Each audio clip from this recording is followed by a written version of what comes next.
पुढची बातमी नांदेडमधून।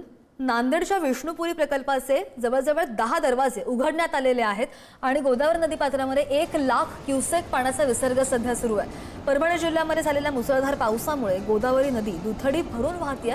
नांदेड शहराला पाणी पुरवणाऱ्या विष्णुपुरी प्रकल्पामध्ये पाणीसाठा मोठ्या प्रमाणामध्ये वाढलाय आणि दुसरीकडे खबरदारीचा उपाय म्हणून या प्रकल्पाचे 10 दरवाजे सोडण्यात आले।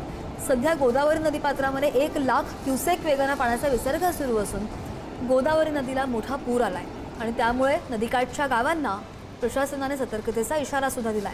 थोड्याच वेळात पाण्याची आवक पाहून आणखी 4 दरवाजे उघडले जाण्याची शक्यता बातमी पाहतोय नांदेडमधून। नांदेडला पावसाने बरंच झोडपलेला आहे आणि विष्णुपुरी प्रकल्पाचे 10 दरवाजे यामुळे उघडण्यात आलेले आहेत।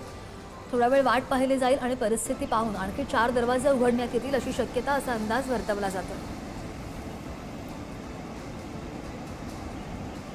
त्याच पार्श्वभूमीवर प्रशासन सतर्क झाल्याचं पाहायला मिळते। 1 लाख क्युसेक विसर्ग गोदावरी नदीपात्रामध्ये आपल्याला पाहायला मिळतोय।